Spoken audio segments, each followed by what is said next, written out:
जय माता दी। बड़ों को मेरा चरण स्पर्श और छोटों को मेरा प्यार। मैं ज्योतिष आचार्य प्रियंका भारद्वाज स्वागत करती हूँ आप सभी का अपने इस यूट्यूब चैनल पर और आशा करती हूँ कि आप सभी लोग स्वस्थ होंगे और मस्त होंगे। मैं एक जन्म कुंडली विशेषज्ञ हूँ। जन्म कुंडली देखती हूँ। जन्म कुंडली देखकर आपके ग्रहों की स्थिति कैसी है वो आपको बताती हूँ। मुझे लगभग 22 साल का एक्सपीरियंस है जन्म कुंडली देखने का। तो अगर आपके जीवन में किसी भी प्रकार की समस्या आ रही है, चाहे वो जॉब से रिलेटेड हो या पर्सनल लाइफ से रिलेटेड हो, तो आप मुझसे अपना जन्म कुंडली विश्लेषण कराकर अपनी जन्म कुंडली दिखाकर मेरे द्वारा बताए हुए छोटे छोटे खास उपाय कर सकते हैं। आज मैं आप सबसे बात करने आई हूँ गिफ्ट्स को लेकर। गिफ्ट्स मिलते हैं तो कितनी खुशी हो जाती है ना, हमारे चेहरे पे एकदम खुशी सी आ जाती है।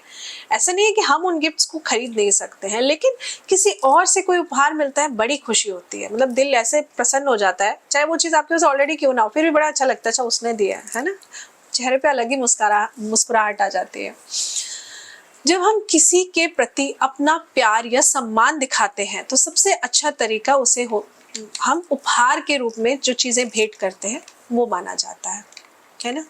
कहते हैं ना, इट्स जस्ट अ रिगार्ड, कोई फॉर्मेलिटी वाली बात नहीं है। ऐसा माना जाता है कि इससे आप अपने प्रेम को दर्शा रहे हैं जब आप किसी को गिफ्ट देते हैं और रिश्तों को मजबूत बना रहे हैं। दरअसल ये आपके अंदर की ना भावनाएं होती हैं जब आप किसी को गिफ्ट देते हैं।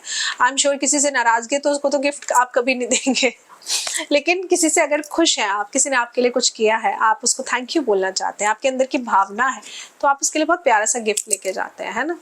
तो ये आपके अंदर की भावनाएं होती हैं जो उपहार के रूप में आप किसी को देते हैं। तो क्या आप जानते हैं कि क्या आपने कभी सोचा है कि किसी को गिफ्ट देते या लेते समय भी आपको ज्योतिष के कुछ छोटे छोटे नियमों का पालन जरूर करना चाहिए।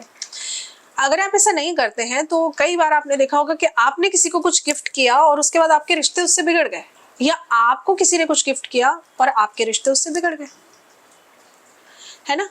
आपने किसी को किया या किसी ने आपको किया और उसके बाद रिश्ते बिगड़ गए, क्योंकि ज्योतिष के अकॉर्डिंग कुछ ऐसे नियम होते हैं गिफ्ट्स के लिए भी जो बहुत जरूरी है। सबसे पहले तो देखिए, मैं सिर्फ वो छोटी छोटी सी चीजें हैं जो नियम मुझे पता है, मैं सिर्फ वो आपको बताने आई हूँ। आप अपना एक्सपीरियंस करके भी इसको देख सकते हैं। सबसे पहली चीज, देवी देवताओं की मूर्तियां कभी भी गिफ्ट में मत दीजिए। आपको लगता है कि गणेश जी की मूर्ति दे दी तो बहुत अच्छा किया आपने, किसी के घर आपने भगवान भेजे हैं, है ना। देखिए, हर हिंदू के घर में उनके पूजा कक्ष में भगवान की अलग अलग छवियां मौजूद होती हैं, ये हम सबको पता है। तो जब आप किसी को उपहार देते हैं, है ना, उपहार में कुछ भी दे रहे हैं, किसी भी भगवान की मूर्ति या छवि या फोटो फ्रेम दे रहे हैं, तो उससे बचिए, क्योंकि ऐसा हमेशा जरूरी नहीं है कि आप जिसे गिफ्ट में भगवान की छवि दे रहे हैं वो उसका अच्छी तरह से ध्यान रख पाए। ऐसा उपहार आप उसे ही दें जो सही मायने में इनकी देखरेख कर सके। जिसके घर में गणेश जी की मूर्ति ऑलरेडी है, आप उसको गणेश जी की एक और मूर्ति या छवि रूप में गणेश जी को आप उन्हें गिफ्ट करेंगे तो उन्हें लगता है यार ऑलरेडी पहले से था, क्या जरूरत। तो भगवान की मूर्ति, देवी देवताओं की मूर्ति देने से बचिए, ये बहुत जरूरी है। इसके अलावा पानी की कोई भी चीज होती है, जैसे फाउंटेन हो गया, अक्सर लोग मतलब गिफ्ट के रूप में कोई भी पानी का सामान, डेकोरेटिव आइटम हो गया, गिफ्ट में दे देते हैं। फिश एक्वेरियम हो गया, इस तरीके की जो पानी वाली चीजें होती हैं, वाटर फाउंटेन हो गया, इनको आप शामिल मत करिए। ज्योतिष दृष्टि से अगर हम देखें या ज्योतिष की माने तो आपको पानी से जुड़ी कोई भी वस्तु उपहार में कभी भी नहीं देनी चाहिए, क्योंकि ऐसा माना जाता है कि पानी के साथ आपका भाग्य भी किसी दूसरे के पास चला जाता है। तो इस बात का भी आप ध्यान रखिए कि पानी से जुड़ी हुई वस्तुएं कभी भी आप गिफ्ट में किसी को मत दीजिए, क्योंकि चंद्रमा क्या है, मन का प्रतीक है ना। तो ऐसे में भी आप देखेंगे कि आपके जिसको आपने गिफ्ट कराया उसके साथ आपके लड़ाई झगड़े बढ़ सकते हैं, आपके आर्ग्यूमेंट्स अननेसेसरी हो सकते हैं। तो पानी वाली चीजें देने से भी बचना चाहिए। इसके अलावा तीसरी इंपॉर्टेंट चीज है महाभारत ग्रंथ। देखिए, महाभारत भले ही एक मैं कहूंगी कि पौराणिक पुस्तक क्यों ना हो, लेकिन इसे किसी को भी उपहार में देने से आपको ज़रूर बचना चाहिए, क्योंकि दरअसल देखिए ये इसके सार की अगर मैं बात करूं तो सिर्फ एक ऐसा ग्रंथ है जिसमें एक प्राचीन युद्ध का वर्णन है, और तो हमें महाभारत से कुछ भी सीखने को नहीं मिलता है ना। तो अगर आप ये ग्रंथ किसी को भी गिफ्ट कर रहे हैं तो ऐसा करने से भी बचिए, क्योंकि महाभारत आप देते क्या है, मैं हमेशा कहती हूँ दान वही दीजिए जो आपको चाहिए। धन चाहिए तो पहले धन को देना शुरू करिए, क्योंकि नेचर ऑफ लॉ है ना, जो नेचर को देंगे वही मिलेगा। तो आप किसी को महाभारत दे रहे हैं, मतलब आप भी चाहते हैं आपके घर में महाभारत हो या आपकी महाभारत हो, तो जिसको दी है उसके साथ तो निश्चित तय है आपकी महाभारत जरूर हो जाएगी। तो इसलिए महाभारत का ग्रंथ भी उपहार में देने से आपको बचना चाहिए, क्योंकि नहीं तो आपसी रिश्तों में दरार आने में बिल्कुल भी समय नहीं लगेगा। चौथी इंपॉर्टेंट चीज है रूमाल, हैंकी। अक्सर आपने लोगों को किसी दूसरे को हैंकी गिफ्ट करते हुए देखा होगा, क्योंकि एक बड़ा कॉमन सा गिफ्ट है, हैंकी भी लोग बड़ा एक दूसरे को देते हैं। लेकिन ज्योतिष की मानो, अगर ज्योतिष की बात करूं तो उपहार में आपके रिश्ते में ना हैंकी देना एक खटास पैदा कर सकता है। हैंकी का काम क्या होता है? हैंकी या टॉवल मतलब ये ना हैंकी हाथ पोंछना या किसी चीज की क्लीनिंग करना, हम इसीलिए यूज करते हैं ना।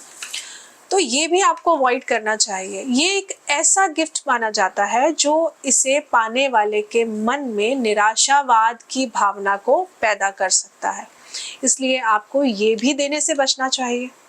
इसके अलावा आपको नुकीली चीजें जैसे कि चाकू, सीजर, है ना, कई लोग उपहार में बहुत धार वाली चीजें, तलवारें, मतलब अपने आप को दिखाने के लिए कि भैया हम राजा महाराजा के जमाने से, तो ऐसी नुकीली कटीली चीजें गिफ्ट में देते हैं। लेकिन आपको ये ध्यान रखना चाहिए कि किसी को भी उपहार में ऐसी चीजें आपको देने से बचना चाहिए, ये भी आपके रिश्ते में दूरी का कारण बन सकती है।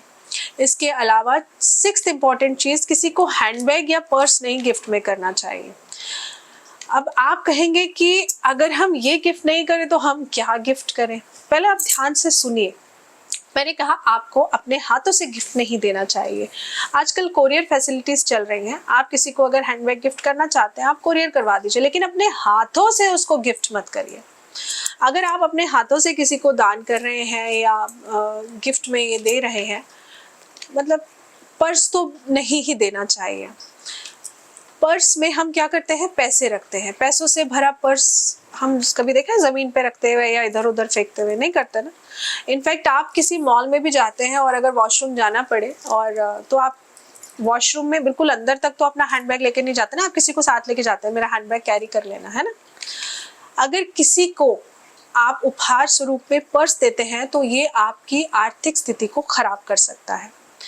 ये इस बात का प्रतीक है कि हम अपनी सकारात्मक पॉजिटिव ऊर्जा किसी दूसरे को भेज रहे हैं। तो हाथ से पर्स गिफ्ट मत करिए।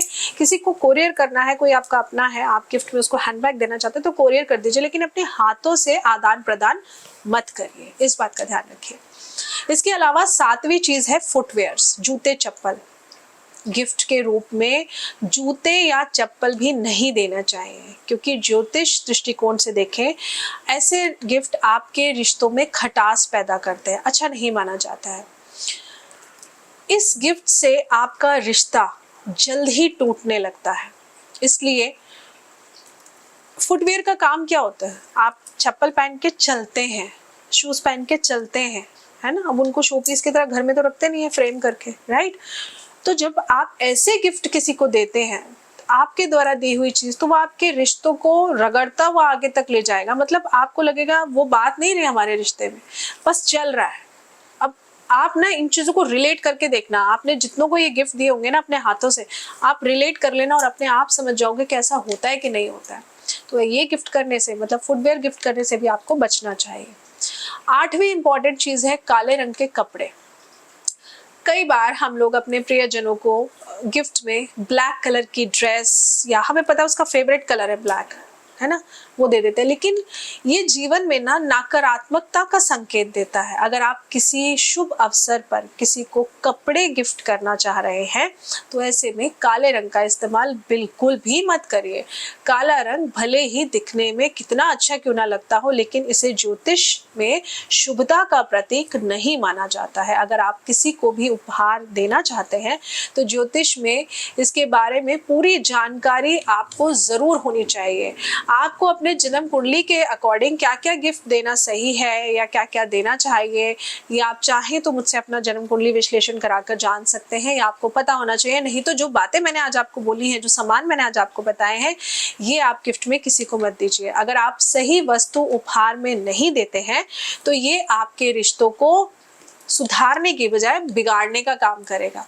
तो मेन तो मोटो हमारा यही है कि हम अपने हाथों से कोई चीज दे जिसमें आप मनी भी डाल रहे हैं, एफर्ट भी डाल रहे हैं, टाइम भी डाल रहे हैं, तो अगर सामने तक वो चीज जा रही है तो वो आपके और उसके रिश्तों को खराब ना करे। इनफैक्ट उससे आपके और उसके रिश्ते दिन दूनी रात चौगनी तरक्की करें। बस यही हमारा मोटो है। तो ये छोटी सी वीडियो और खास जानकारी मैं आप सभी के लिए लेकर आई थी कि आप लोगों को गिफ्ट में क्या क्या चीजें नहीं देनी चाहिए। आशा करती हूँ कि आपको जानकारी अच्छी लगी होगी। जानकारी अच्छी लगी हो तो वीडियो को लाइक करना मत भूलिएगा, चैनल को सब्सक्राइब करना मत भूलिएगा। और मुझसे अगर आप अपना जन्म कुंडली विश्लेषण कराना चाहते हैं तो नीचे स्क्रीन पर दिए हुए नंबर पर आप मुझसे कनेक्ट कर आप अपनी अपॉइंटमेंट ले सकते हैं। मेरी अपॉइंटमेंट पेड्स होती है, मैं फ्री सेशंस नहीं लेती हूँ। फ्री सेशन के लिए तो आपको मेरे लाइव का वेट करना पड़ेगा, और लाइव में मैं आपका चार्ट रीड करूँ इसलिए आपको मेरी हर वीडियो के नीचे कमेंट करके बताना जरूर होगा।